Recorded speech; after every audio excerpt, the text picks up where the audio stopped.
Hello' everyone, আজি ৰাতিপুৱা মই মেগী বনাই আছোঁ। এতিয়া বাঢ়ি আছোঁ যিহেতু তেখেতৰ কাম আজি বন্ধ, সেইবাবে ৰাতিপুৱাই আমাৰ গান বাজনা আৰু আৰম্ভ হৈ গ'ল।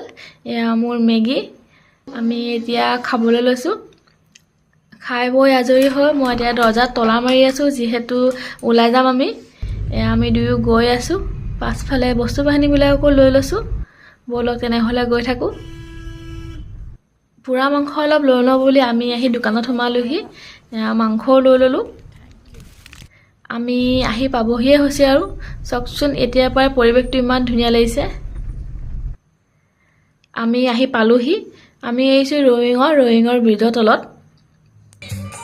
আজি পিকনিক খাবলৈ কিমান মানুহ আহিছে এয়া দেখিবলৈ পাইছে আপোনালোকে। লগতে আমি দুয়ো আহিছোঁ অকলে পিকনিক খাওঁ বুলি। এয়া বতৰটো চাওক, আজি ইমান ধুনীয়া আকাশখনৰ সৈতে প্ৰাকৃতিক পৰিৱেশ। আমি ধুনীয়াকৈ জেগা এডোখৰ বিচাৰি বহি লৈছোঁহি নদীৰ কিনাৰতে।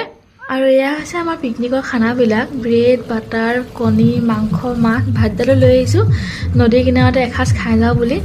আৰু এইজন হৈছে মোৰ মানুহজন, আৰু এইফালে মই। আৰু এইখন আছে ধুনীয়া নদীৰ পাৰত। আমি দুয়ো একেলগে আজি সময়বিলাক অতিবাহিত কৰোঁ বুলি।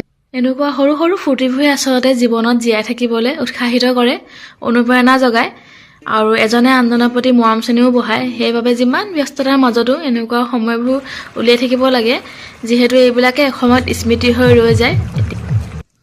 আমি এতিয়া ব্ৰেড বাটাৰ খাব লৈছোঁ। পিকনিকত আহিয়ে যেন ব্ৰেড বাটাৰ নাখালে পিকনিকটো পিকনিক যেন নালাগে, নহয় জানো?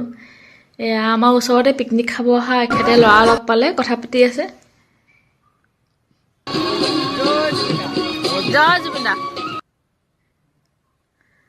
আমাৰ এখেতৰ ডান্স চাওক।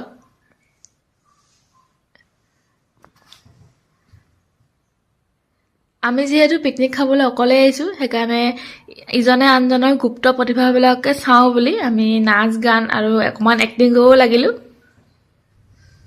কপিৰাইট লাগি যায় কাৰণে মই এই গানটো ইউটিউবত দিব পৰা নাই, সেইবাবে মই মিউট কৰি দিলোঁ। আপোনালোকক গানটো কৈ দিছোঁ, আপোনালোকে নিজেই মিলাই ল'ব। আৰু গানটো হৈছে তোমাকে নাপালে জানমণি, এৰি ঘৰে বাৰী থাকি মই অৰুণাচলত।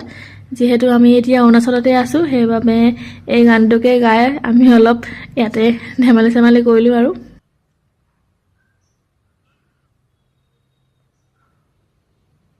ইমান দিনে আমাৰ গুপ্ত প্ৰতিভাবিলাক গুপ্ত কিয় হৈ আছিল আজি গম পালোঁ বাৰু। এতিয়া আমি খাই বৈ আজৰি হৈ ঘৰ যাব ওলাইছোঁ। এফালে বস্তু বাহিনীবোৰ লৈ ল'লোঁ। আৰু এইফালে ৰঙা বেলিটোৰ সৈতে আকাশখন ইমান ধুনীয়া লাগিছে, পৰিৱেশটো আৰু অলপ জিলিকাই তুলিলে। আৰু এইফালে বেলিও ডুব যাব হ'ল, আমিও ঘৰ যাব ওলালোঁ। তেনেহ'লে আজিলৈ আহিছোঁ।